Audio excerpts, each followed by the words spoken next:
Good morning, allegedly squad. This is your friendly former senior financial analyst Tom, currently a full-time YouTuber.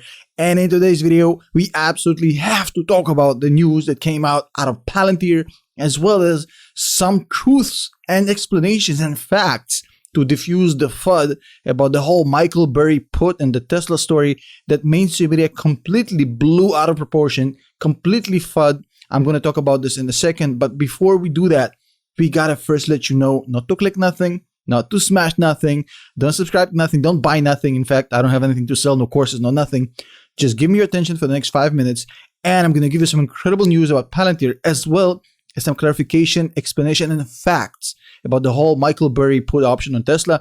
There's a lot to talk about here. So, it was just another day for me, just started kind of normal. I just woke up, brushed my teeth, did my 45-minute screaming meditation.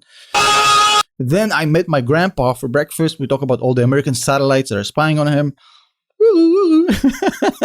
In any case, and then I actually saw the news and I literally fell off my chair. Palantir is going berserk. In fact, we had some incredible news. So over the past few days, we had a lot of 13Fs, which are disclosures that have been filed that reveal a lot of positions in Palantir that you did not expect. Also, yesterday, and shout out to Cathie Wood for posting daily updates about her funds. Cathie Wood and the ARK Invest funds publish their trades every single day. Sales, buys, everything is published every single day. So you get to see what's going on in the ARK Invest funds. And yesterday, we saw something incredible. Cathie Wood and RK bought 750,000 shares of Palantir. Again. Now, I sound like DJ Khaled at this point, but this is nothing short of incredible. She bought $15 million worth of Palantir stock just yesterday. And that means that currently the ARK Invest funds, who literally had 0 Palantir shares in October 2020, 7 months later are sitting on $550 million worth of Palantir shares. $500 million of Palantir. That makes it one of the top holdings in her funds. And if you remember, she always said that if the feet hit the shan, she's going to be consolidating to the companies she believes most in. Now, Palantir is currently ranked number 14 in RK and number 19 or 18 in the ARKW fund, which definitely indicates to me that Palantir is one of those companies Cathie was referring to. That's one of her top companies, and she's buying the dip like crazy. And obviously, it wasn't a surprise for me. I personally think that this is a bargain sale at $20. This company is going places. But again, just my opinion. Might be inaccurate, might be wrong, might be the remnants of a madman. You got to do your own research. Allegedly, blah, blah, blah, effing blah. But again, if you did any research on Palantir, you could see this company at this price makes a lot of sense, in my opinion. Now, check this out. Even if you just ignore that, the whole Biden legislation makes this into a very attractive option because Biden just recently came out with the whole cybersecurity plan. He's definitely been talking about securing a US-based logistics supply chain for various stuff like semiconductors and whatnot. A lot of stuff that align with what Palantir is doing are coming out of the Biden administration. So this company just makes a lot of sense. However, I'm not the only one who thinks that. Neither does Cathie. Now, you heard me say that Kevin already bought $6 million worth of Palantir shares, which was nice to hear, but nothing bombastic. Now, yesterday, we heard something incredible. So yesterday, we saw this tweet from Will Mead, probably the greatest hedge fund manager who ever lived, Stanley Druckenmiller, takes a brand new position in Palantir, almost 6 million shares or $140 million. Now, you can argue if Stanley is the greatest hedge fund manager who ever lived. I mean, he managed a lot of money, about $12 billion. He then managed money for George Soros. And by the way, George Soros just left Palantir. This guy just bought in. Very interesting. Now, for all of you with the pitchforks and everything, chillax. He's not a hedge fund manager anymore. He quit his stuff. He actually shut it down years ago because he basically was burned out. Now he's actually just managing his own money. He has a family office, meaning it's his own actual money, with about $4 billion of IOM. And that family office just bought 140 million of Palantir shares out of the blue.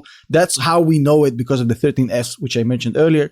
Meaning now it's a 4% position, a brand new position coming in at 4% for this family office. And again, Stanley Druckenmiller, you can talk about the fact that he's the greatest or he's one of the greatest. He's definitely one of the best in the business. And as you can see on the screen, this is the breakdown of the family office now with Palantir. And as you can see right here, Palantir is about 3.6%. I was a little bit off.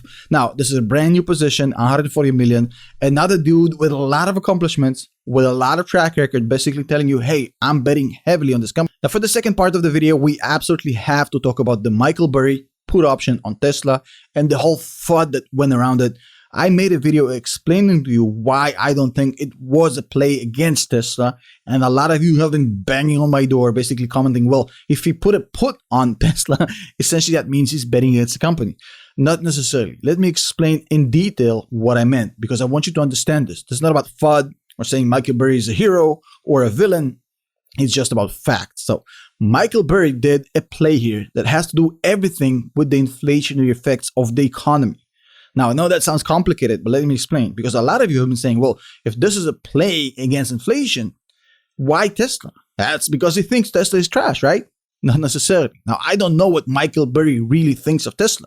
I don't live in his brain, unlike some other people. However, I do know that this specific put option doesn't indicate one way or the other if he hates or likes Tesla, just on a standalone basis. Because the thing is, he needed to pick one company to put that bet on. And he picked Tesla for a good reason. Not because the company's trash, because it has all the characteristics of meeting that term. What does this mean? Let me explain. When you fear higher inflation rates, essentially what you're fearing is higher interest rates, because the only way for the Fed to battle inflation is to increase interest rates. And what happens when you increase the interest rates? The discounted cash flow valuation models actually take a massive hit because their discount rate actually has to go up along with that interest. Now, the further your gains are, the more you're affected by an increase in the discount rate, because you're bringing it back more years into the present. That's why you saw all the tech companies that are not Google or Facebook that have a lot of upside in the future take a massive hit right now. What he needed to do is to find the best candidate, the best company to represent that. And he needed a company with a lot of upside in the future, but also a lot of this upside actually priced in today, which means a discrepancy, a high share price today with the actual upside way, way, way in the future. So essentially, in that case, you'd create the biggest amount of delta between the present value and the future value if the interest rates or the discount rates will jump higher. I hope that makes sense. So he could have picked Palantir for that example as well, because they meet the same criteria. However, I think he doesn't really know enough about Palantir to make that call.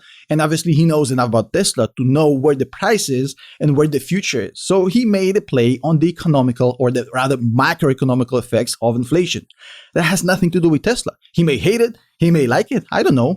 But this specific put option means nothing about Tesla as far as what he thinks the company is. In fact, he thinks that it has a lot of upside. Otherwise, this bet doesn't make any sense. And there's one more thing we absolutely have to clarify. And of course, mainstream media made a mess out of it because they absolutely love the number 500 million. And I've used it as well. However, when you say a 500 million bet, what they represented to their public is that he put cash money, 500 million, against Tesla, which means his conviction rate must be up the wazoo, right?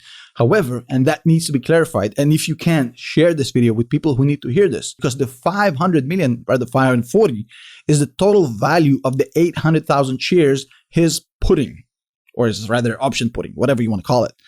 Option pudding sounds so tasty. I wish I had some options pudding. I'm hungry. And since I don't really know what the strike price is and what the premium is, I can only guess that the actual cash he's risking if this put doesn't pan out or didn't pan out, because we also don't know how long this thing is, which is still a lot of money, but it's definitely not 500 million cash money that he actually risked. Now, you're going to hear a lot of people speculate and throw out numbers. Well, we think it's 2024, 2025, $300, $200, $150, whatever, based on the action. There's no way to know what's the strike price. There's no way to know the date. There's no way to know the premium other than calling Michael himself and asking him, which I can do right now. Check it out. Hey, Mike, can you tell us what the strike price was on that? Oh, hello? Hello? Mother lover. I guess he's busy right now. Anyways, jokes aside, nobody really knows. Now, there's a lot of other comments in my comment section, which I absolutely find amusing. People saying, well, let's short squeeze Michael Burry. Mother lover, you can't short squeeze put option. It's a put option. It's not a short. And just to clarify how serious I am, and that I'm not joking, there is no way to short squeeze a put option. Don't do it. You're going to lose a lot of money. In fact, you have a higher probability to short squeeze an options pudding, the one you eat, rather than short squeezing this option. Don't do it. Don't buy into this hype. Beyond the fact that I think that Michael Burry probably knows what he's doing. And if I had to guess, he's probably out of this option, even though I don't know, I'm just guessing. He probably made a few shekels. Why not? I think he's a smart dude. But it has nothing to do with what Tesla is and will be in the future. So all you Tesla haters, I know you're salty. You lost $40 billion on the most shorted company in 2020. However, factually speaking, this thing is nothing but a blimp on Tesla's radar. Again, shout out to all the channel members and the Patreons. Thank you so much for staying with us so far. I'll see you guys in the next video.